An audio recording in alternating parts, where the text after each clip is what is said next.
हरे जंगल में एक जर्जर पेड़ के नीचे रहती थी रानो चिड़िया। उसके पास कोई नहीं था सिवाय एक पुराने आम के पेड़ के, जो हर साल उसे एक खास आम देता था, एक जादुई आम। उस आम से निकलने वाला रस बहुत मीठा और सेहतमंद होता। तेरे आम का रस ही मेरी बच्चों की जिंदगी है, तेरा हर फल मेरे लिए वरदान है। रानो, जब तक मैं हूँ तुझे भूखा नहीं रहने दूंगा, लेकिन एक खतरा मंडरा रहा है। एक दिन जंगल का सबसे चालाक और लालची कौवा कालू अपनी पत्नी गौरी के साथ रानो को रस पीते देखता है। हाय राम, देखो देखो वो गरीब रानो को रोज सुबह उठते ही मीठा आम का रस पीती है। उसके बच्चे भी खाते पीते मोटे हो रहे हैं और हम तो सूखे हुए बेर चबाते हैं। कुछ तो झोल है। आम तो हर किसी के पेड़ पर लगते हैं, लेकिन ऐसा चमकता हुआ सोने जैसा आम, और फिर वो रस। पूरे जंगल में वैसी खुशबू कहीं नहीं आती जैसी उसके रस से आती है। क्या पता कोई जादू हो उस पेड़ में। वो रानो जैसी चिड़िया कहाँ से इतना खास आम लाएगी? ये कोई मामूली आम नहीं लगता।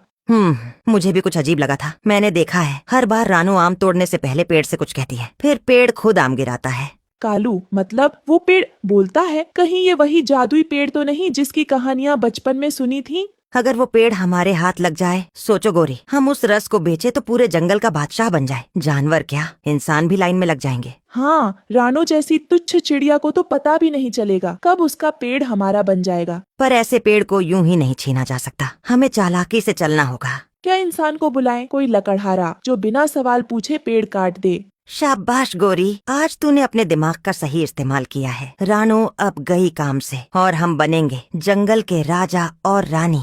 कालू और गौरी इंसान के झोंपड़े के बाहर उतरते हैं। इंसान अंगीठी के पास बैठा कुछ पका रहा था। ओ इंसान भाई, एक छोटा सा काम है पर इनाम बड़ा मिलेगा। अबे कौवे, तू फिर आ गया। पिछली बार भी झूठ बोलकर मुझे मधुमक्खियों के छत्ते तक भेज दिया था। इस बार 100% सच्चा काम है। एक पेड़ है जंगल के बीचों बीच, जादुई पेड़। फल ऐसे कि एक बार छक लिया तो बीमारियां भाग जाएं। जादुई पेड़ और फल भी? कहाँ है वो? वहीं पुरानी नदी के पास, जहाँ वो रानो चिड़िया रहती है। उसका दावा है कि पेड़ उसका है, लेकिन पेड़ किसी का नहीं होता ना इंसान भाई। वो पेड़ बस किसी कुल्हाड़ी का इंतजार कर रहा है। तुम पेड़ काटो, फल तुम्हारे, लकड़ी हमारी। तो मतलब आधी लकड़ी तुम्हारी, आम मेरे, और ना कोई जंगल का कानून, ना कोई रोकने वाला।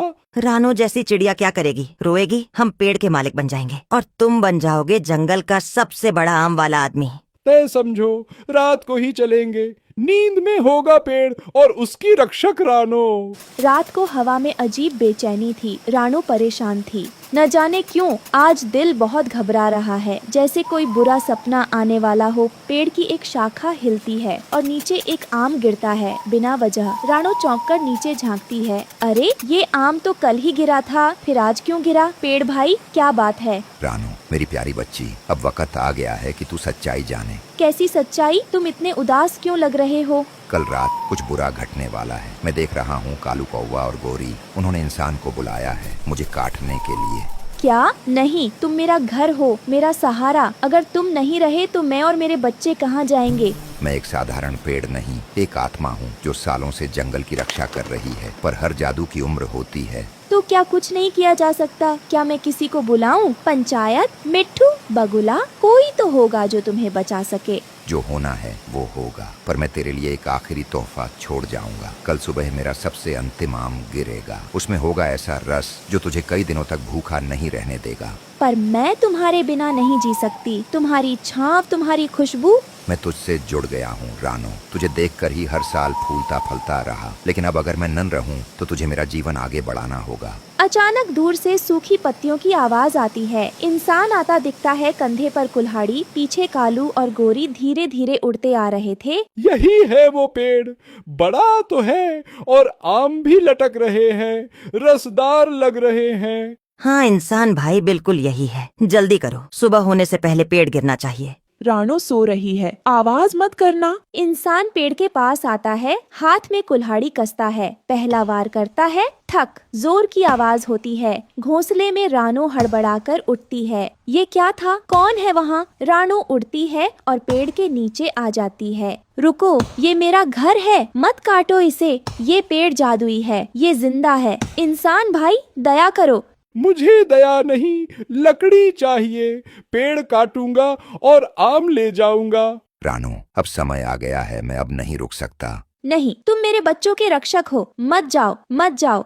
अरे हट जा रानो, तू कुछ नहीं कर सकती। अब ये पेड़ हमारा होगा। तेरे आंसू अब इस पेड़ को बचा नहीं सकते। इंसान तीसरा वार करता है। पेड़ के तने में गहरी चोट लगती है, एक डाली गिरती है, रानो बाल बाल बचती है। रानो, मेरी जड़ों में एक नया बीज गिरा है, उसे पालना वही मेरी विरासत है। और फिर एक भारी आवाज के साथ पेड़ गिर जाता है, धूल उड़ती है। पेड़ के गिरते ही एक चमकती रोशनी निकलती है, जो इंसान कालू और गौरी की आंखों में चुभती है। अरे मेरी आंखें, मुझे कुछ नहीं दिख रहा। अरे क्या हो रहा है? मैं अंधा हो गया? हमसे गलती हो गई, ये कोई साधारण पेड़ नहीं था। तीनों भागने की कोशिश करते हैं, लेकिन दिशाहीन हो जाते हैं। कुछ दिन बाद पेड़ की जगह एक छोटी नन्ही कोम्पल उगती है। रानो उसी के नीचे बैठी होती है। ये पेड़ अब नहीं रहा, लेकिन इसकी याद, इसकी ममता जिंदा है। जंगल में लालच आया, लेकिन ममता हारने नहीं दी। जादू खत्म हुआ, पर भावना बची रही। इस कहानी से ये सीख मिलती है कि प्रकृति का हर पेड़ एक जीवन है। उसे काटना किसी की सांसें छीनना है। जो पेड़ देता है वो भगवान की तरह पूज्य है।